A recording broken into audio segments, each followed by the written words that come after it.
Bienvenidos al podcast de la economía, un espacio donde traducimos lo complejo en conversaciones reales, para entender cómo las decisiones económicas impactan en todo lo que vivimos. Yo soy Natalia Márquez. Y yo soy Roxana Guaremas, y el día de hoy, en este episodio número 14, hablaremos sobre un tema que, aunque no lo notamos, siempre está detrás de lo que consumimos. Así es, muchas veces vemos un producto, lo compramos y ya, sin pensar en todo el proceso que hay detrás, dónde se produjo, por qué en ese país o qué decisiones económicas lo permiten. Y ahí es donde el comercio internacional se vuelve clave, porque no se trata solo de intercambiar productos, sino de cómo los países deciden organizar su economía. Es por eso que hoy analizaremos el futuro del comercio y debatiremos globalización o proteccionismo. Ok, para empezar, cuando hablamos de globalización nos referimos a la idea de que los países puedan comerciar libremente entre ellos. Pero te hago una pregunta, Natalia. ¿Por qué crees que esto se considera positivo? Porque el libre comercio permite que cada país se especialice en lo que mejor sabe hacer,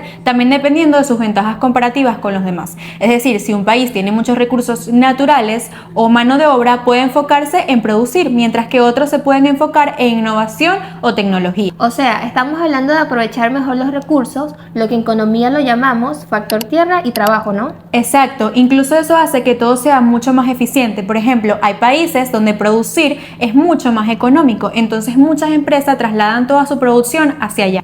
Como pasa en China, que muchas empresas prefieren producir allá, ya que los costos son muchísimo más bajos. Claro, y eso también nos impacta positivamente como consumidores porque los productos llegan muchísimo más baratos al mercado. Ok, pero eso no tiene un lado negativo también. Sí, claro, también, porque aunque los precios bajen, muchas veces eso implica que en otros países se pierdan empleos o se debiliten ciertas industrias locales. O sea, ganamos como consumidores, pero puede haber un costo a nivel social. Sí, exacto, y ahí es donde comienza el verdadero debate. Y hablando de cómo los países responden a estos desafíos, surge el proteccionismo, que básicamente busca proteger la economía local. Sí, y lo hacen principalmente a través de aranceles que son impuestos a productos extranjeros o subsidios a empresas locales para que puedan competir.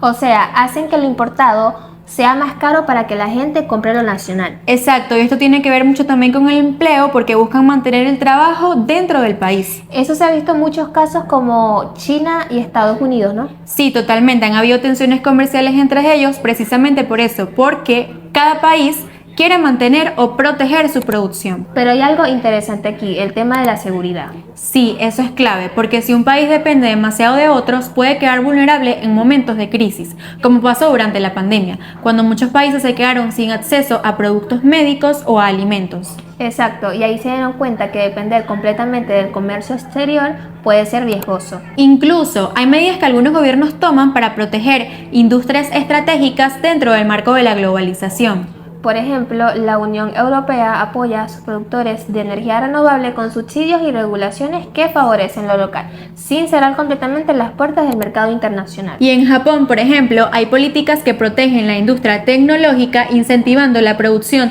de semiconductores dentro del país. Y para ampliar un poco más este debate, también nos acompaña Joyland, que se conecta con nosotros de manera remota a través de videollamada. Hola Joyland, ¿cómo estás? Hola Natalia, hola Roxana, gracias por la invitación, un gusto acompañarlas. Joyland, otro caso interesante es India, que aplica aranceles selectivos a la importación de productos electrónicos y automóviles para fortalecer su industria local, pero al mismo tiempo mantiene acuerdos comerciales con otros países para no aislarse. Exactamente, estas medidas se pueden entender como un proteccionismo estratégico para proteger las capacidades internas sin romper completamente la integración global.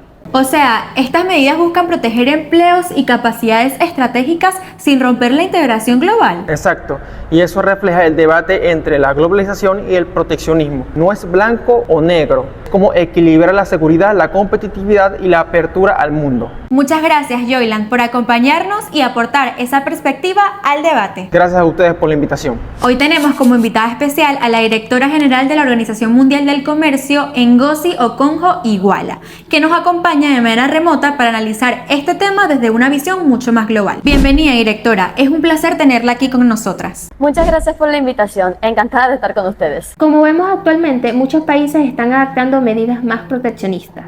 Desde su perspectiva, ¿esto es una tendencia temporal o un cambio más profundo? Estamos viendo un cambio en la forma en la que los países gestionan el comercio.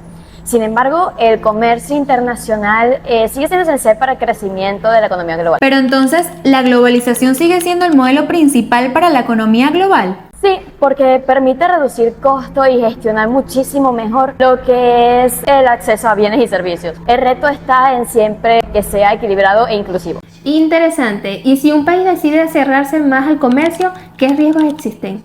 Esto podría generar una fragmentación en el comercio, afectar las cadenas de suministro y reducir el crecimiento que tendrían distintos países. Entonces, según su experiencia, la clave es encontrar un equilibrio, ¿no? Exactamente. Equilibrar la apertura con protección estratégica y asegurar que el comercio sea algo muchísimo más inclusivo. Ok, muchísimas gracias por su tiempo. Muchas gracias por invitarme. Después de todo lo que hablamos, queda claro que no existe una respuesta correcta. La globalización nos da eficiencia y precios más bajos, acceso a productos y mercados internacionales. Pero el proteccionismo responde a necesidades reales, proteger empleos, industrias estratégicas y seguridad nacional. Entonces, más que escoger uno u otro, se trata de encontrar un equilibrio que tenga sentido para cada país y contexto. Queremos agradecerles por acompañarnos, por escuchar y aprender sobre cómo funciona el comercio internacional en nuestras vidas diarias. Nos vemos en un próximo episodio y recuerden que entender economía también nos ayuda a tomar mejores decisiones cotidianas. ¡Hasta la próxima!